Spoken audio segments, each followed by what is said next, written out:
Oh, I can go. Oh, that's nice. Interesting. It's very interesting, but now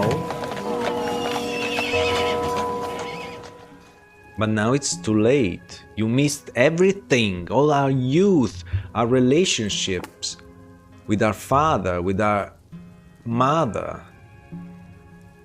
with our brother. Look at him, look at this. Our bigger brother, Stefan, was born to the first wife of our father, which is Robert Brante, which is Amalia Elborn. She's a noble, okay? She is a noble. She was a noble woman. So our brother Stefan was born to a noble and a noble. He's noble, okay? We instead, we are born to a noble father and a commoner mother. She's a commoner. So we are not noble. Then we have a younger brother, which was born when we were playing, and you weren't here to see the birth of our little brother. And then there's Gloria, which is our sister, which is only the daughter of Lydia, and an unknown father. But we got to know more about the father, and maybe we'll know even more. And this is our grandfather. He's dead. He died a true death, because in this world apparently you can die multiple times, at least 3 before being dead for good. Okay, this is strange though. We don't really know much about this as far as today. No, he wasn't worthy of much respect really. So this is our house. So all these traits, all these attributes, see, the hair is Stefan because he's a noble. All these attributes are influence us. We have to pay attention to them and to our own attributes. See, we died once.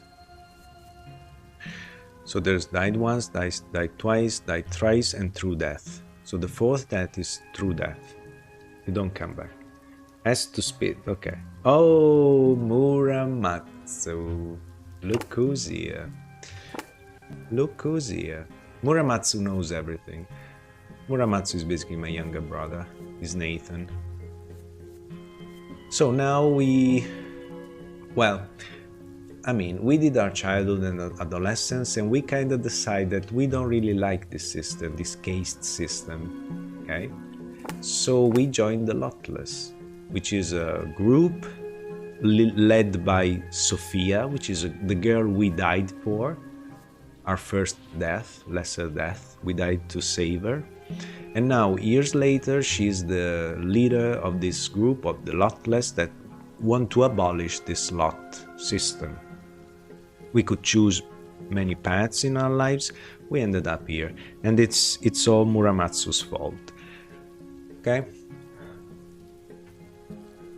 Are the gods killable? We don't know much about the gods. We got to meet the gods when we died but is it true? Is it not? Man, we don't know. We don't really know. But there are many signs of the gods in the world. For example, there's a pillar of light that goes from sky to earth, which is visible throughout earth, no matter where you are. And that's basically the pillar, the shining pillar, I think it's called. And when you die, you go inside that pillar. Okay, this is important.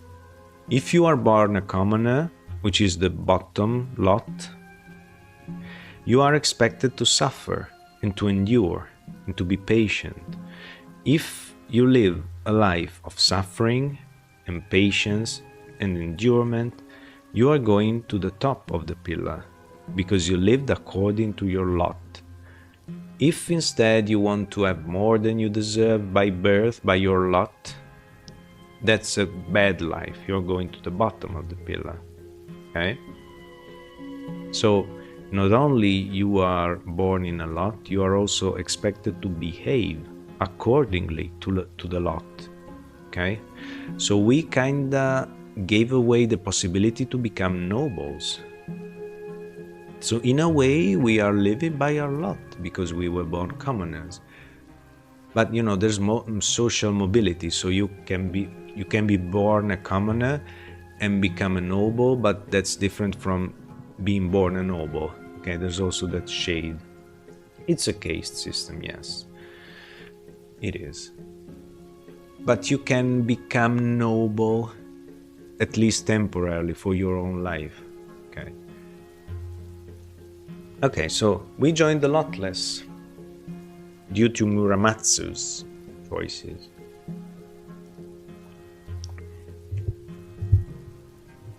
Okay, it's his fault. So, you cast one final glance over the room where you lived for so long. Here's the table at which you sat studying all those books. Here's the bed on which you dreamed your dreams of the future. Your things are packed. You walk down the stairs. The landlord's servile smile is gone now, because we renounced, we are commoners now. We basically chose the commoner's path.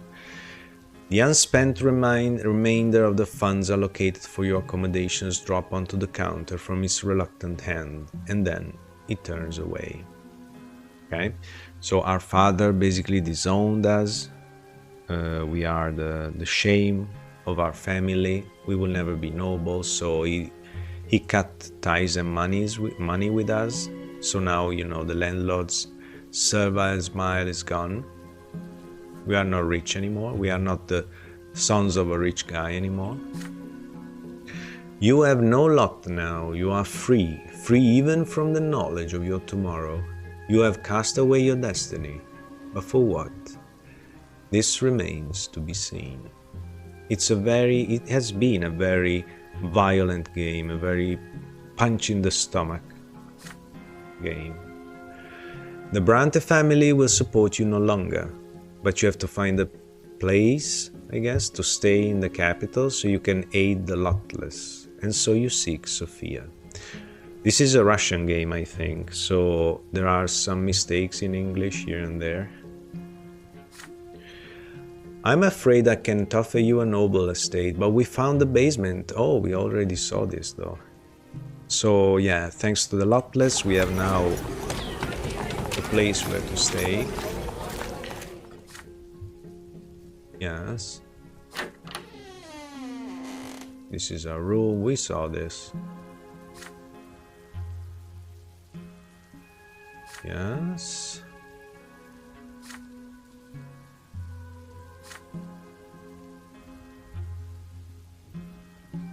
Yes. Oh yeah, we have to choose how to help the Lotless now. Okay, look at all the stuff there is to read. This is why nobody likes this game. Okay, so what can we do for the Lotless? Did they not save? No, but it's fine. So are we going to print leaflets? You write the text for the leaflets, print them and spread them all across the city. Or we could condemn the nobles. You organize groups of agitators who will spread the truth by word of mouth in the city squares, and there's an ambulance. No, it's gone. Or we can recruit new members. You start combing the city's taverns and public houses, searching for more like-minded people among the students and the young. So this is the choice we have to make. You write the text for the leaflets? Nah. What would you do, Muramatsu, and you guys in chat if you want to participate? How are we going to help the Lotless? Our cause now. Print leaflets, condemn the nobles, organize groups of agitators who will spread the truth by word of mouth in the city squares. This is interesting. I think leaflets aren't enough.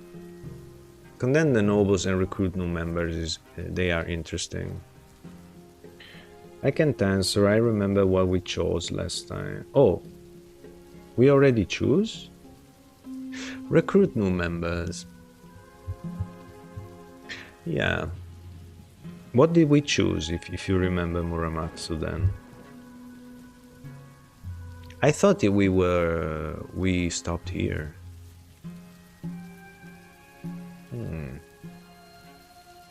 Condemn the nobles. You organize groups of agitators who will spread the truth by word of mouth in the city squares. You organize group of agitators who will spread the truth by word of mouth in the city squares. Yes, I didn't remember. But this is a bit, I would go with recruit new members.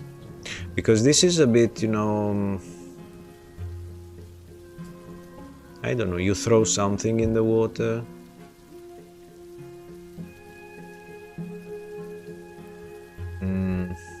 It's not targeted. I think I would prefer to recruit new members, but still, are we in that bad need of people? Probably, so maybe we should be more aggressive.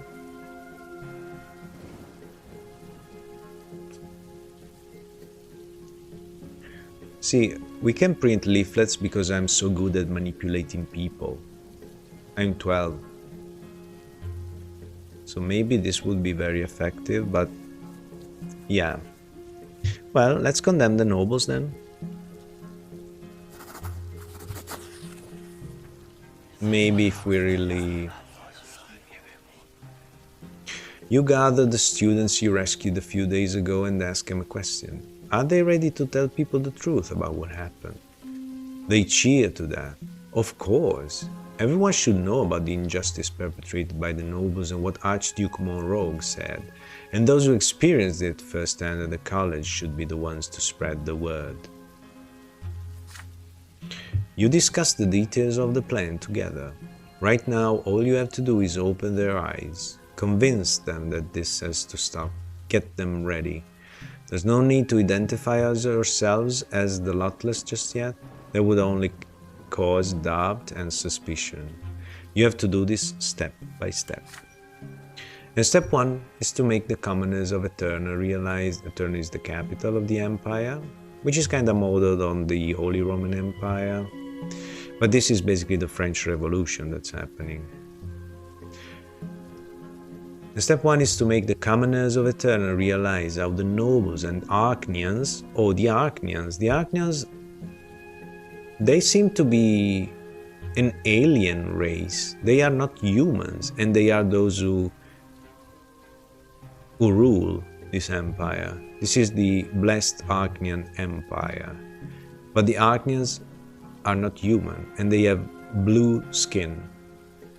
And they fear magic, because magic is real, apparently. Sophia is magical. But all of this stuff, we don't really know much about this for now. So, realize how the nobles and Archnians are treating them and make sure they know about the incident at the college. Once you are certain that this has been done, recruiting new members will be easier. Right now, we should describe the Luckless, yourselves, as you would describe someone else. There was a group of people who rescued the students. They risked themselves to save innocent lives. Innocent lives. Yes. Nobody should get caught. You keep talking until you are sure everyone understands this. If there is a risk, they should run. They should not begin until they are in a place crowded with commoners, like the outskirts of the city or the markets. The ex-students nod to you. Their faces are serious. One of them furrows his brow in concentration, as though he would prefer to write it all down. There are no questions, however.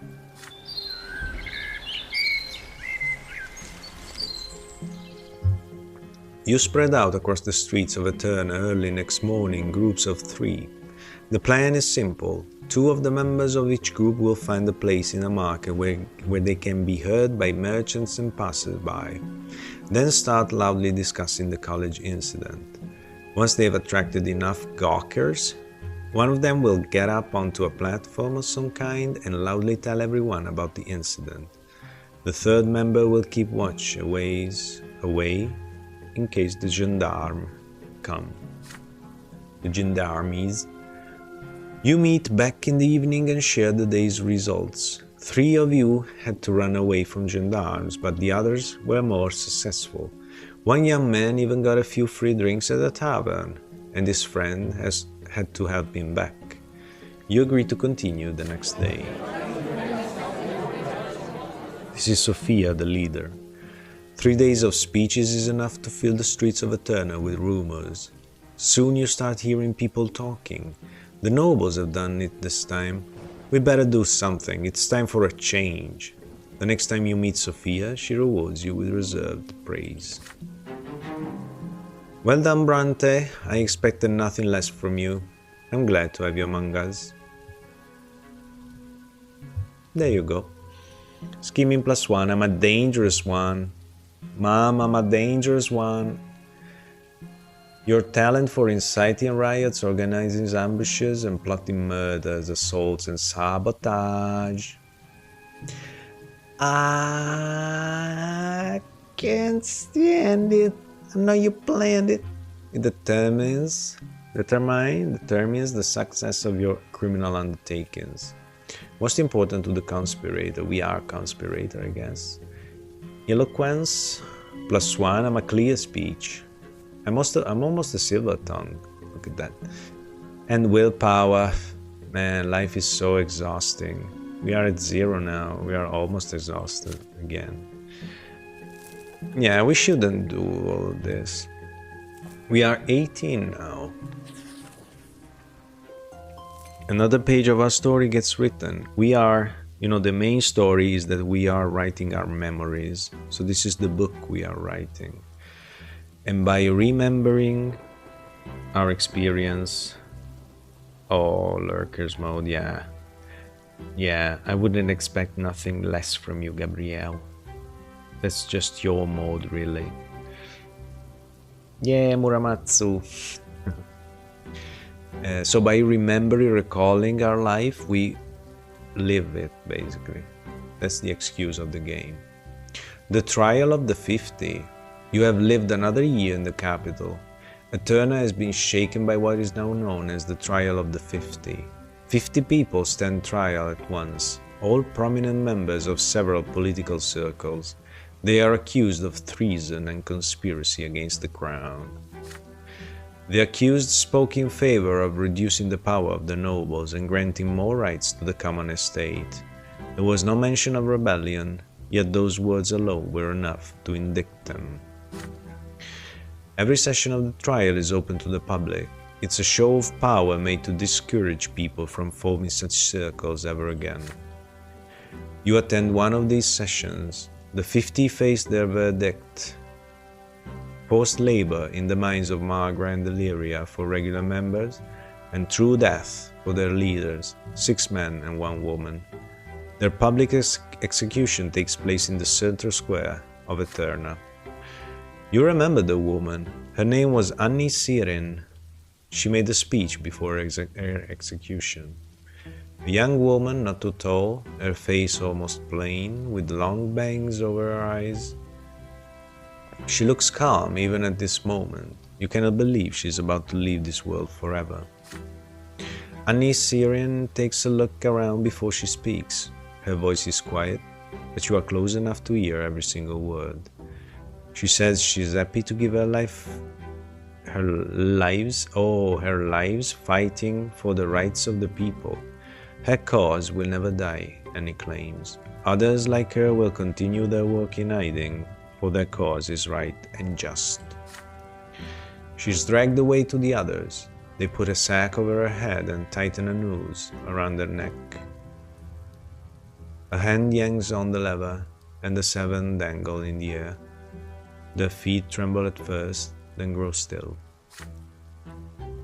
There are gasps and cries of discontent in the crowd. Discontent.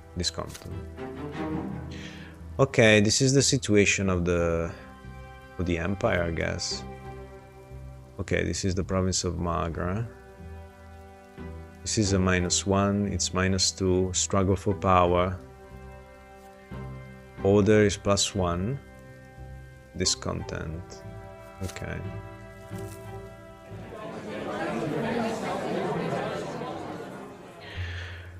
Before the march, the ranks of the Lotless are growing steadily now. It's getting harder and harder to breathe in your makeshift meeting hall. People are coming from all across Eterna. Most of them are commoners, laborers, craftsmen, eager students, and all of them feel that the social order based on the lots is out of date. They are always discussing this both at the major meetings and one-on-one. How can you change society without taking up arms? How can you defend those who suffer at the nobles' hands? Oh, sure, Muramas. Yeah, thank you. We didn't exchange, gosh dang it. Do you want my telegram? Because I'm gonna forget.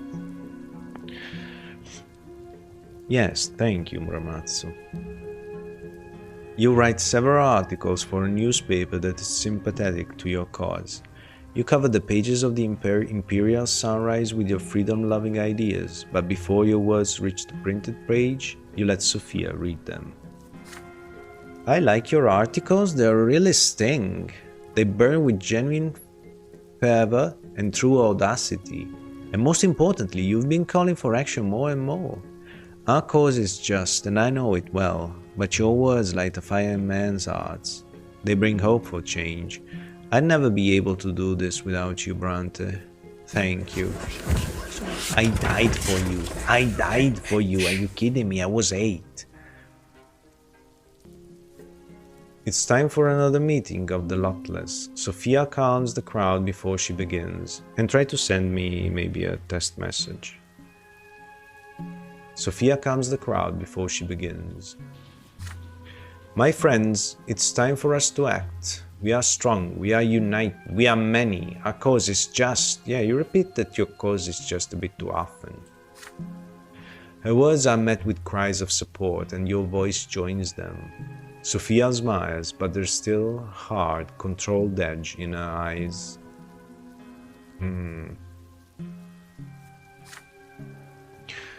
1 month from now, the Empire will hold the ritual of purification in St. Ignatius Square. Mages and witches who refuse to repent and wear colors will be murdered in a public execution. The Church is preparing carefully for this. But these witches never asked for this. They were branded at birth. Our lot is to suffer, but theirs is something far worse. 1 month from now, the Empire... Okay, I already read that. The Inquisition scholar takes away everything. Your family, your estate, your free, your will. A mage becomes a weapon for the Inquisition. They are stripped of their lot and place in this world. Mages are the true lotless. A witch scholar is the worst prison of all. We must set them free. Their freedom will mark the beginning of freedom for the entire Empire.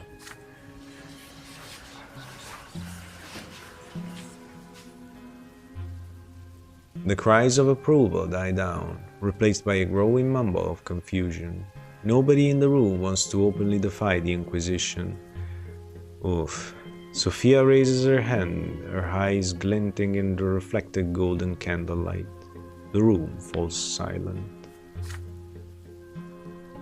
We are not going to wage war against the Inquisition. What we are going to do is hold a march to support the mages. But you can always write me on Twitch, as a DM. Oh, there you go. Yes. Yes, perfect. That's me. Very good. Done. Done. Yes. Yes. There we go. Okay, very good, very good. There we go. This will be our statement. We will seek the support of Patriarch Junius. He says that those who wield magic have the same rights as anyone else in the Empire. He seeks to give mages the freedom to find their own way to the twins. The twins are the gods. They are twins. Grazie, figurati, Muramatsu. Grazie a te di stare qui con me, passare... Oh, well, thanks to you for spending your days with me.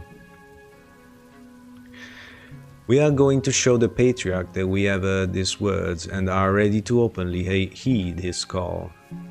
Okay, I'm a mage myself. He took off my collar and allowed me to choose my own path. I'm going to give every mage and witch the same chance. Nobody ever chooses to be born with magic, but mages have the right to choose to abandon their power and follow the twins. Our cause is just. Again, Sophia lets the others speak their mind. Some fully support the march, others hesitate, unsure of what to do. There's also a small group of people who reject the idea outright. Magic is evil, they say. Witches are dangerous. Supporting witches means defying the twins. After this choice, I don't know who's here. Oh, a lot of people. I'm going to do a poll because I want to know something. Okay. Sophia leans over them. Angry sparks dance in her eyes. I'm a witch, and yet you followed me. You chose to trust me. There's no time left for doubt. If you are not ready to walk this road, it would be best for you to leave the Luckless right away. Yes, Gabrielle, for you as well, for all of you guys. I need to know something. I need to buy some games, and I want to know something. Several people leave the hall, some of them ashamed, others grim. They all get a parting message from Sophia. Her cry rings through the basement and out onto the street. They all get a parting message from Sophia. Oh, okay. I see. Okay. Because, you know, otherwise I'll keep buying this kind of video games, which I love, but I understand the pain if you don't like them. So I'm going to buy, you know, a bit more, at least one bit more mainstream video game. But again, I need to know. This is like having a TV show, okay? Yes, I can do whatever the fuck I want, but this will be it. I'm going to read every day, hours and hours. I don't like it to do this way. You are here, sometimes you pay. I want to know what you think. Come on. People on TV have their marketing stuff. I don't have that. I don't know. I'm blind. I bring XCOM and, you know, I bet on XCOM and then I'll discover after 2 or 3 times if it works or not. Why? I can do this better. You just have to give me some feedback though, but after this it will be easy. Just answer a poll question. You will tell them nothing. Nothing, I tell you. Everyone else grows quiet. This is the first time anyone has seen the leader of the Luckless shout like that. Sophia drops back into her chair and asks everyone except for you and 3 others to leave. Okay, you know these 3. Yay! Hello again, Punky Fear Chick. Hello, hello. Sophia drops back into her chair and asks everyone except for you and 3 others to leave. You know these 3 Luckless. Sophia uses them for special assignments. You get ready to hear what she has to say. The goal of our march is to get Junior's attention. We need his patronage. It's essential that he hear about us and support our movement. Without his aid and influence, our fight is doomed. With that, Sophia starts giving orders. She sends a young man to get colors, tells a lively girl to gather people and prepare banners, and instructs a lean legion soldier to plan out the shortest route, and the best location to begin the march. Then Sophia dismisses them. It's only the 2 of you now. Glory to our Stotska, man. Before Edith Finch, that was my favorite game ever. Papers, Please. Absolutely. So smart with, you know, so simple and so smart. I mean, the old version, I don't know how is it now. The free version, basically. The basement room you use as a meeting hall grows empty and quiet, and you finally notice how tiny and exhausted Sophia looks. Dark rings encircle her eyes and her skin is grey as parchment. She works so hard for your sake. After a moment of quiet, Sophia speaks to you about the Imperial Legion. I don't want to scare the others too soon, but I think you know what I'm going to say. If they have trained legionnaires guarding the square instead of prefecture gendarmes, the soldiers won't stand on ceremony.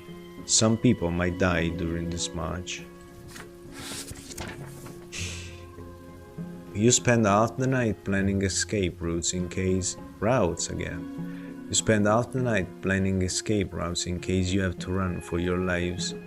By the time the plan is finally ready, both of you are on the verge of nodding off. There is one more thing Sophia wants to discuss, however. Many people have joined the Lotless over the past few weeks, but we still don't have enough members. We need to attract other people on the streets in order to make our march stronger. People need to see that we aren't just misfits. Man, the Misfits, very good band.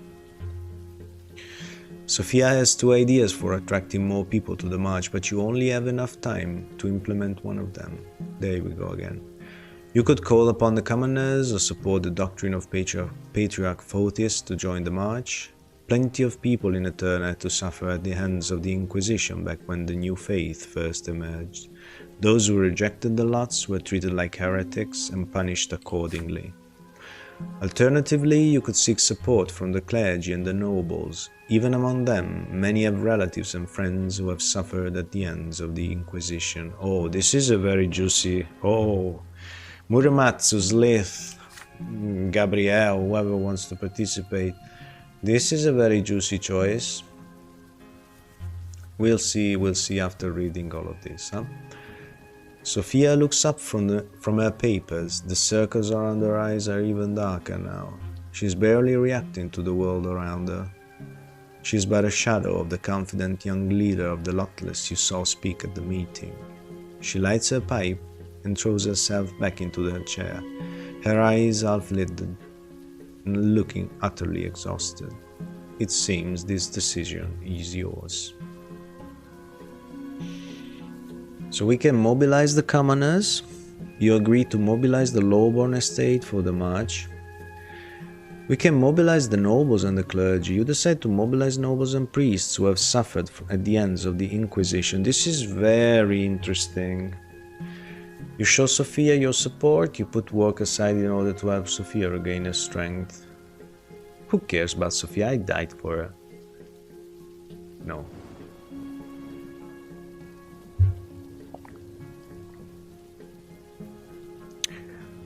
It depends what this means, right? If it's just for this moment, I would probably go with this, but maybe this means that, you know, oh, Sophia, we need you. We need a strong leader to succeed in this. I don't agree with that, so no. We're gonna mobilize. The second one is very risky, but it's also very sexy. It's very appealing because then we would have the support of the nobles and the priests. Some of them at least, maybe, if everything goes fine. So, you know, then they have to, you know, mobilize the commoners. This is, again, this is more like the, I don't know, the pre-Russian Revolution, the 1915, I think it was. You know, when the people gathered to ask the Tsar to listen to them, and he just shoot them down. I mean, if it's only us commoners, the clergy, the nobles, all the lots will stand together against us. But we may open ourselves up to betrayal. Well, yes, Muramatsu, but you know what? I don't fear betrayal more than from commoners.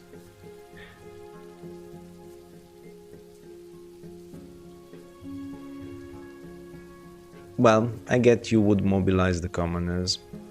I'm afraid because if it's us against them, they're gonna stand together. This is gonna... Yes, we need yes, well, I'm gonna make my choice this time. Well, I mean, we agreed, and yes, I feel like this game will punch us in the gut either way, yes.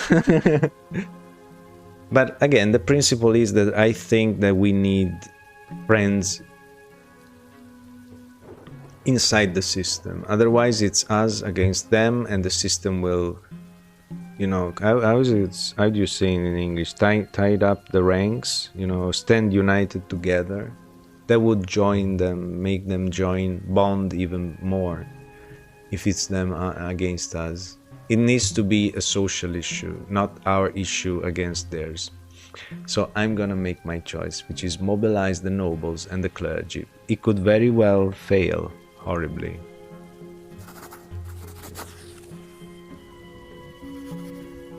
You spend more time writing a list of people who might show support for the cause of the lotless. You compose the invitations for the march, carefully crafting each individual letter. You only choose priests who have criticized the lots or sided with Patriarch Junius at least once. As for the nobles, you only choose those who lost family members accused of sorcery. There are only a few of them. Yeah. It takes you and Sophia until early morning to slowly gather information about the arrests of nobles accused of sorcery. Sophia rejects some of the names outright. I don't trust that Fabre. His brother got executed, sure, but everybody knows they were never on good terms. Levette's out too. He spoke in support of Patriarch Junius, but he never marched with the lowborn. You agree, the march must succeed, even if it means sending out a few fewer invitations. Sophia has barely enough strength left to smile as you say goodnight at dawn. Go get some sleep, Brante. There won't be much time for that in the weeks to come.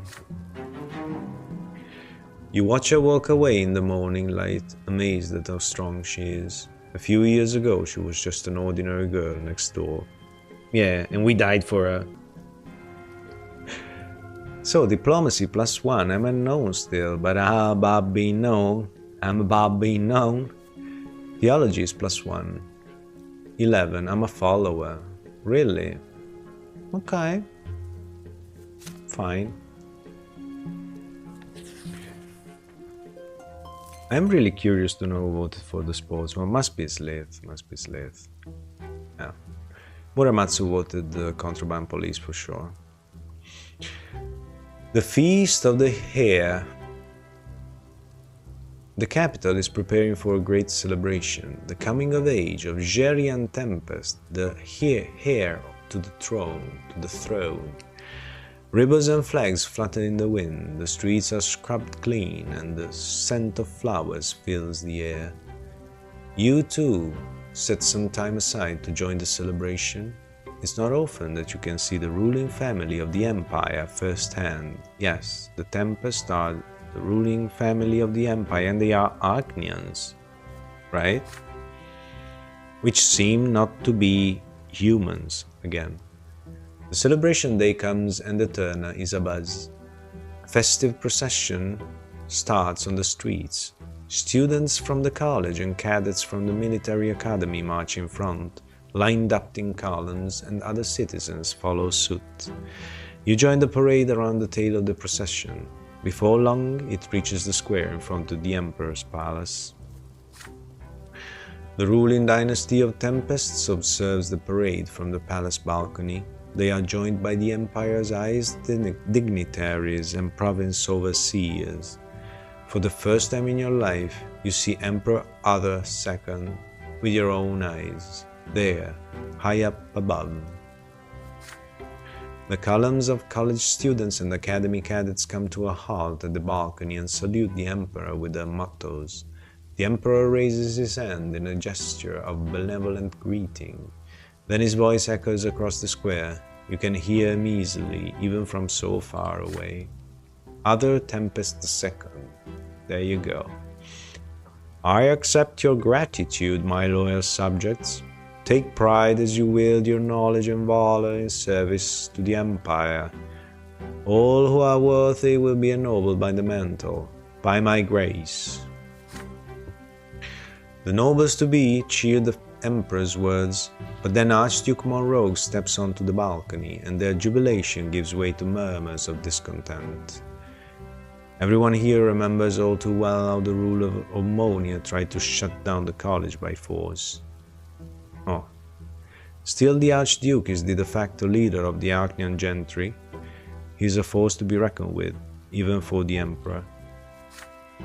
Egerius is eager to speak. Monroe. "Hail your Emperor, common folk, be forever obedient and grateful for the good graces you do not deserve by birth." But then everyone grows silent. A young, slender Archnian with a shy smile comes forth. There are whispers in the crowd. That's Prince Gerion, heir to the throne, student of Cornelius, promise and hope of the common estate. Really? He's a prince? He's the heir to the throne?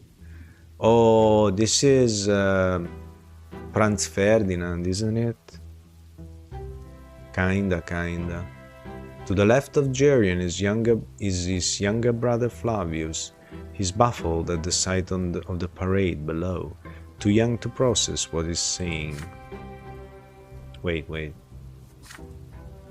Younger brother Flavius is baffled on the side. Okay. "May the twins be kind to you, my future subjects. I promise to repay you in kind and help you prosper in your loyal service to the Empire." Exalted by these words, the nobles-to-be roar as one, "All hail Prince Gerion!" Another figure steps into view next to the heir. He's an Archnian, elegantly dressed, and his mantle bears the Tempest colors. He raises his arm, about to make speech. Gaius Tempest. Okay, these all have Roman names, obviously. "Long live Prince Gerion, students of the college, cadets of the academy. Time and again you have proven yourselves to the Empire above all. Indeed, today is a day of great celebration, and in honor of Prince Gerion, you must ask the Emperor to guarantee forever the right of distinguished common folk to be ennobled by the mantle. So ask now."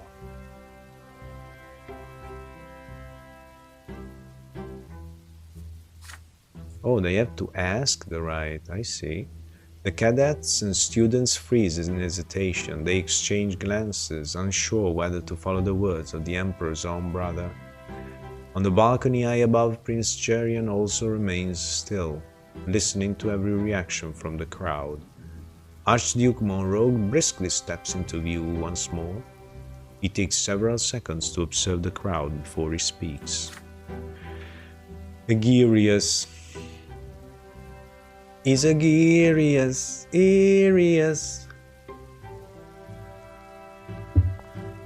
Imperial subjects, what the Emperor's brother wishes to say is that you must always remember that you owe your status to the Tempest dynasty. Sure, obviously that's the point, they have to ask for the right. The Emperor accepts your gratitude and sends you off with his blessing. You may leave now. Bye bye tasto, eu tenho que ir. Okay, Gabriel. Thanks it though, Gabriel. I don't want you to go away, but thank you. Thank you for spending even today with me.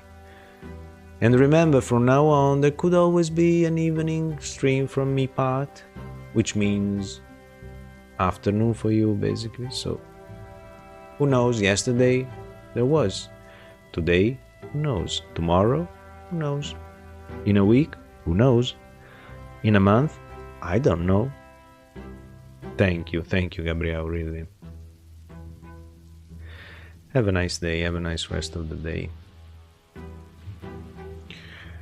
Commotion and murmurs spreads over the crowd as some of the nobles-to-be refuse to follow Archduke Monroe's order. Oh, Yes. There are shouts heard here and there. The law, we ask for the law. There you go. The academy officers and teachers of the college, you urge them to fall in line and resume the parade, but tension is rising. The crowd slowly grows, enraged and unruly. An Imperial Guard cavalry regiment emerges from the palace. They start slowly advancing on the crowd. There we go. It's the Tsar all over again. Hands on their swords, pushing people out of the square. The commoners are now running left and right. You too have to move away. This quickly quells the commotion in the square and the cavalry withdraws. Emperor Other II appears on the balcony again. Archduke Monroe stands by his side.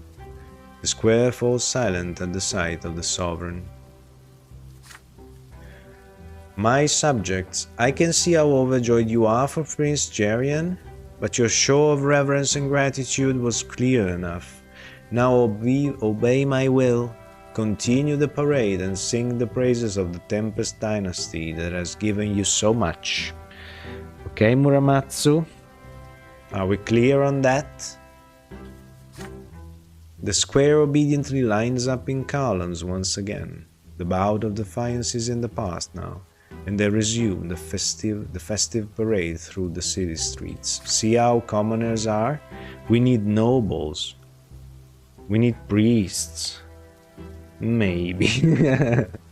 Maybe. Clear as clouds. There are many clouds, yes. Glory to Emperor Uther. Glory to Prince Jerian. Overseer in power.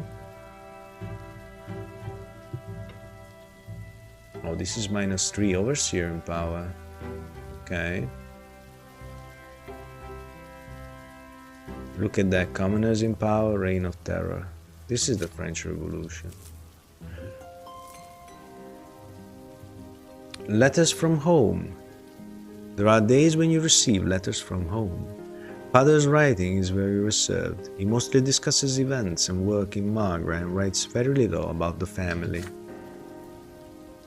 It makes me proud that I have managed to teach Stefan how to handle our affairs at home. Your older brother behaves impeccably at the society balls and receptions that we host. He has already made several crucial acquaintances. But Gloria has a different opinion of Stefan. She thinks your older brother is taking more and more after grandfather. There you go. Evil never dies. The good that men do is often interred with their bones, but the evil that men do lives on. Stefan is a lot like grandfather. It's in his manners, his posture, his voice. He even dresses just like him. He used to be aloof around me and we barely talked in the past, but now he always blames me and tears me apart. I can't take it anymore. He walks all over me all the time and treats me like a housemaid. Mother writes to you. From her letters you learn that Nathan just barely managed to graduate from school. He's gonna be a priest. That's not a problem. It makes me sad to admit that Nathan has none of the talents you have. The other day he told me he won't even try to study in the capital. He says he won't be able to pass the exams. I find solace only in the nights Nathan and I spend together reading the scriptures and our walks to the church by the silver tree. He accompanies me every time, see? He's gonna be a priest, no problem. Just teach him Latin.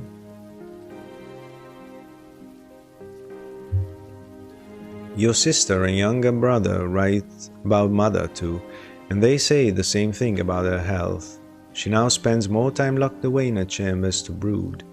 Gloria does her best to accompany mother when she leaves home, and Nathan's letters mention her steps echoing in the halls in the middle of the night.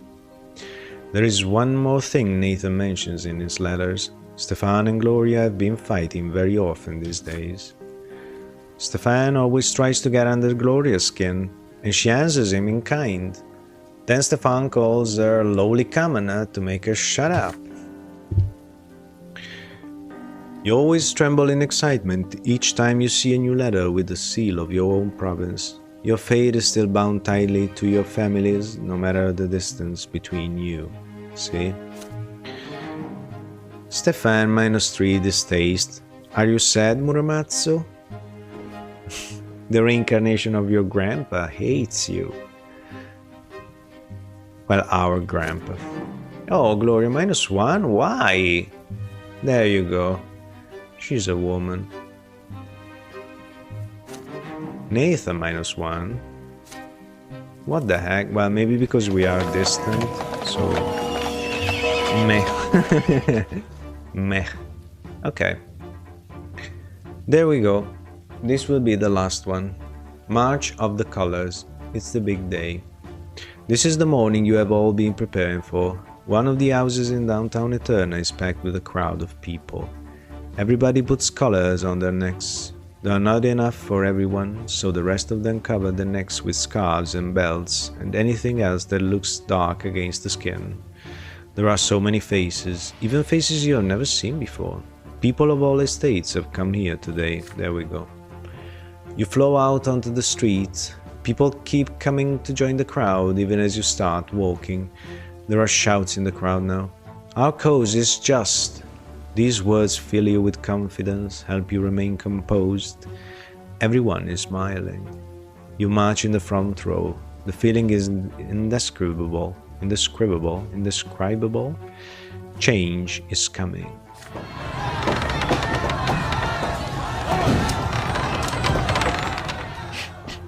And there we go. The square is already covered with stacks of firewood for the pyres. Ooh, the pyres? You see people in collars tied to wooden stakes, with inquisitors busy around them. The fiery execution is almost ready to begin. Your path is blocked. Imperial Legion soldiers stand guard on all streets leading to the square. The crowd keeps pushing. There are cries on the streets now. Mages and witches are children of the gods. Give the witches back their lives. Down with the shackles of the lots.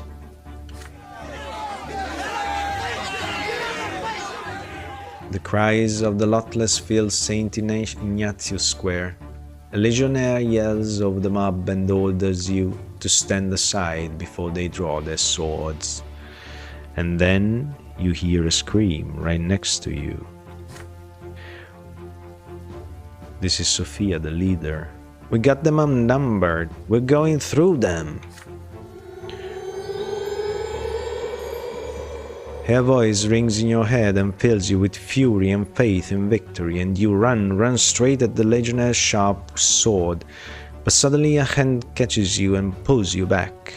You see Sophia now, her eyes burning with golden light. The ecstatic, furious mob flows around her and toward the unnerved legionnaire. Sophia's face looks inhuman now, her grin predatory.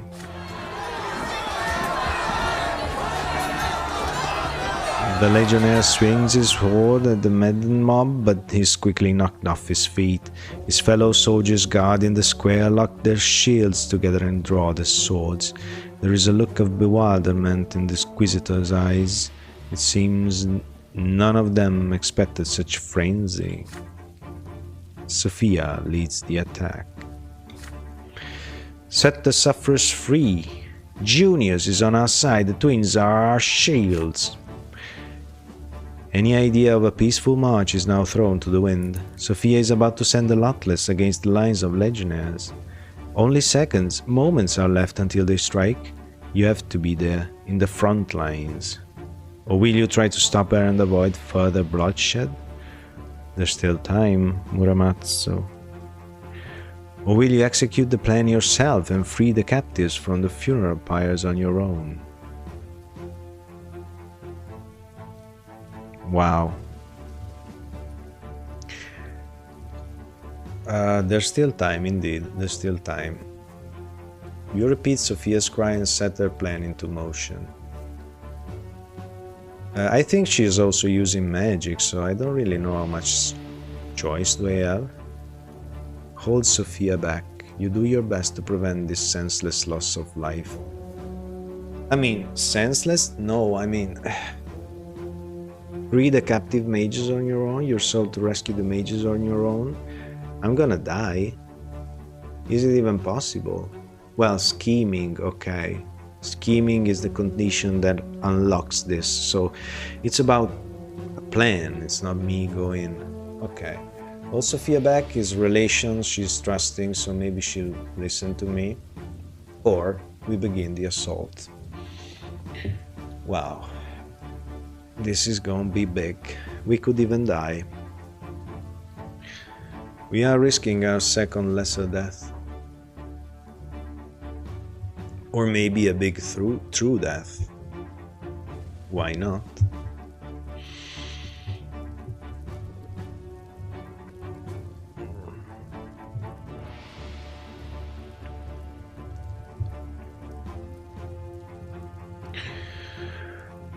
Ooh.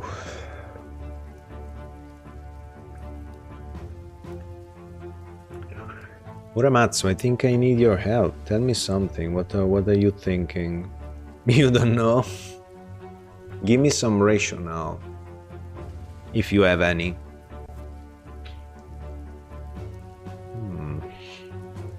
Choices give me PTSD in this game.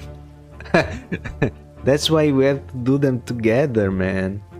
We have to stand still together.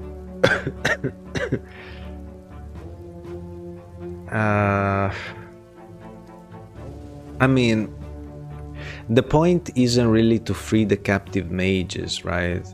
If I can do this even through scheming, this is not the point. I think the point, I mean, I had the same choice to do. Okay, let's say this. Detroit Become Human. I played that game back when I had a YouTube channel. I published my series. Basically, it's the same thing, right? Marcus is basically, maybe even Sophia, not even us, but let's say we have to make similar choices.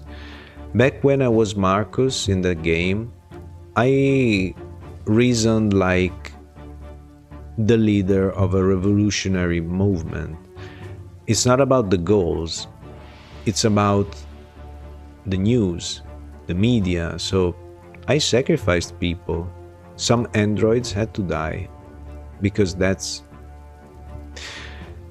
I feel that's part of these situations. We need to, as one bald guy, you know, with no hair, guy once said, not begin the assault. Well, as a bald guy once said, we need to throw some dead men at the table of negotiations. So this is not the point. Free the captive mages is not the point. They are used by us to do something else. So I feel reasoning from a purely, you know, I don't know, maybe logical, but you know, I feel like these things work like this. So we are now into this and we have to reason like this, in my opinion. Shared trauma is still traumatized, yeah. Okay, I'll take the trauma on myself.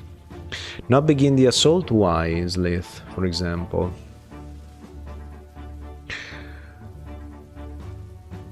I think it's the only choice possible, actually, because, again, freeing the captive mages is not the point.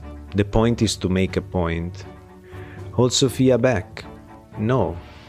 The point is to make a point. Somebody has to die. That's what the people usually is for, like, right? We have interests to bring forth. We use the people to obtain our interests. That's how you reason when you are in that life, in that situation of life. When you can tell other people what to do, you know, when you are an opinion movement, you use the people. We have to use them. Why have we gathered them then? What are they doing marching right now then? Why are we all here? But again, there's no newspapers in here, maybe no news channels, so I don't know. But why do people have to die? Because that's how interest groups obtain what they want. We are an interest group right now. We have to use the people to obtain what we want. That's what Sophia is doing. Sophia is stirring up, Sophia is galvanizing these people. She sent us against the pikes, against the swords of the gods, because that's how it works. The people, the people exist to be used by those who can. Now we can. Now we are among those who can. I'm gonna begin the assault. But I don't want to be part of the assault. I'm an intelligentsia guy, right? I'm the minister of propaganda. I'm not gonna be in that, right? As we saw recently in America, those who stir up these things don't really take part in that. They promise they do. They tell you they will, but they go into their house and laugh about you actually believing them. Muramatsu. That's what I am right now. What a title. Then I get it. I know, Slith. I told you. This is just my vision. It's not. Maybe it's not the truth, but that's how I think those people think. So again, what are we going to do?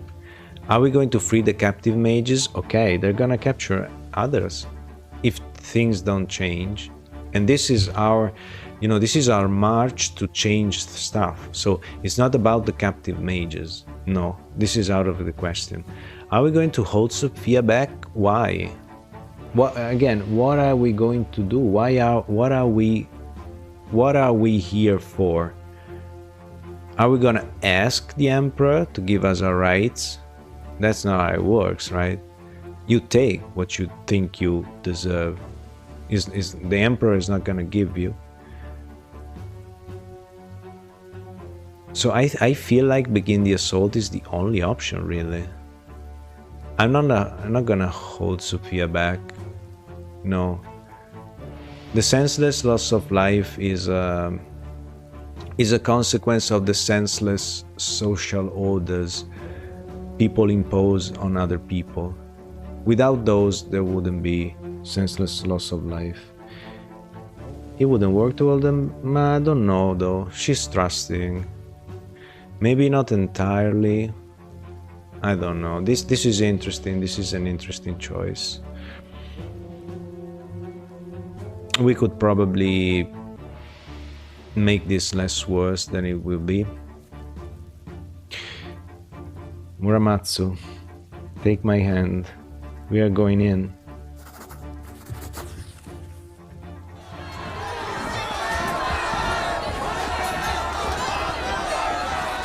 You repeat Sophia's furious cry, our cause is just, set Lotus free, protect the people, this is how we pay for freedom, our freedom and their freedom. Other voices start repeating your call, and it becomes a chant, the beating of a living drum. Our cause is just, I guess. Our cause is just. The mob tramples the legionnaires. You keep pushing relentlessly, even as people start dying at their swords. The shield-bearing ranks break and scatter. The Inquisition is gone, but the sky is already filling with smoke as the pyres begin to burn. The screams of mages burning alive fill the square.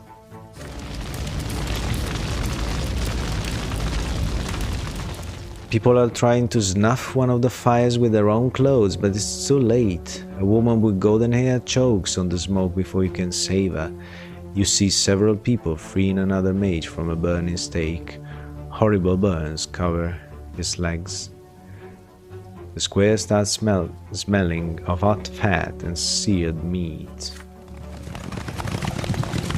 The mob is loud, but thundering hooves and clanging steel is louder. You hear the Legion cavalry advancing to the square. You scream to Sophia, but she can barely hear what you're saying. But when she does, she nods and orders a retreat. There is chaos in the square now, and pushing and pulling and the sounds of clanging metal. You run away and through the maze of street. Oh, you run away and through the maze of streets. Okay. You do not. That was a sentence. Yeah. You do not even bother to look behind you to see if there is anyone in pursuit. You run for as long as you can until your foot catches a loose brick on the road and you almost smash your teeth in. Only then do you stop. It's quiet. You do not recognize this part of Eterna. There's not a soul around you. It's hard to believe that this city can contain both this tranquility and the blood-stained chaos of a few minutes ago. You find a flop house on a nearby street and rent a dirty cubbyhole of a room, no questions asked. You pay for a few days' stay at once. It's a good thing you kept your money on you today. Then you walk upstairs to the room and collapse onto the bed. A wave of shakedowns and arrests washes over the capital over the next few days. You wait it out in the room. There is no news about the Lotless. It's as though none of it ever happened. You go to St. Ignazio Square only 3 weeks later. The cobblestones are covered with soot, and you see spots of dried blood. In the bushes nearby, you find several broken collars. Our cause is just. Alice, she was burned at the stake by the Inquisition through death. Valor +1, weak in battle. Yes. And this was the March of the Colors, year 1136. We are 18 years old. The march in defense of the witches ended in chaos and carnage in the streets of Eterna.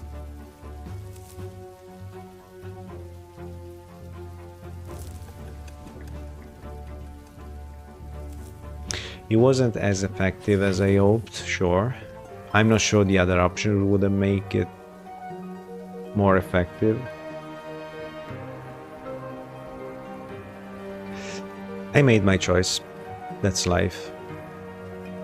Two major events take place while you are busy living your life.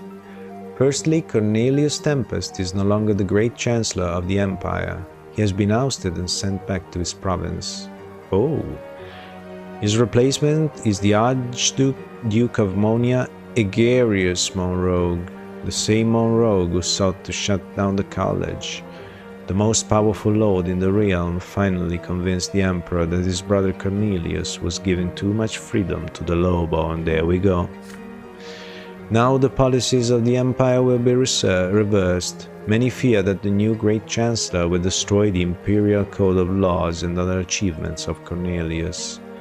There are cautious rumors among the people. They say the new Great Chancellor is going to revoke the right of the common lot to be ennobled by the mantle. No. That would be disastrous. Secondly, Magra, your homeland now has a new overseer, Gaius Tempest, the other brother of Emperor Uda II. Usually the overseer of a province is its archduke. After all, it makes sense for the province's most powerful noble to impart the emperor's will to the locals. Yet now this age-old tradition has been broken, and to no one's surprise, Archduke Tarquinius Milanidas is absolutely furious. Okay, so Magra, our homeland, now has a new overseer, Gaius Tempest. Let's say Viceroy. The other brother of Emperor Uda. Okay, it's Gaius, that Gaius, okay. Usually the overseer is its archduke. After all, it makes sense for the province's most powerful noble to impart the emperor's will to the locals, yes. And now this age of tradition. Okay, so the Milanidas are out. Gaius Tempest used to be the main supporter of his brother, former Great Chancellor Cornelius Tempest. The nobles at the Emperor's court say this is a stratagem by the Archnian gentry who want Gaius removed from court affairs along with Cornelius. Okay.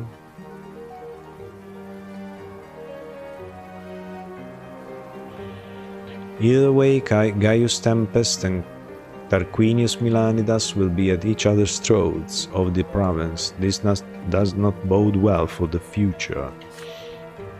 Only one thing is clear. Magra, your home province, is about to face great changes. Order +1, there's peace. Struggle for power. Okay. Overseer is in power though.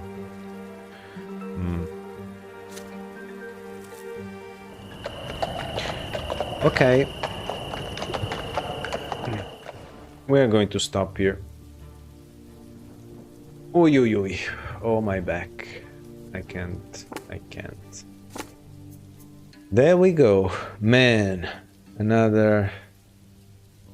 Wow. Another thick episode of this freaking game, man. The life and suffering of Sir Brante in times of the fall of the blessed Archnian Empire.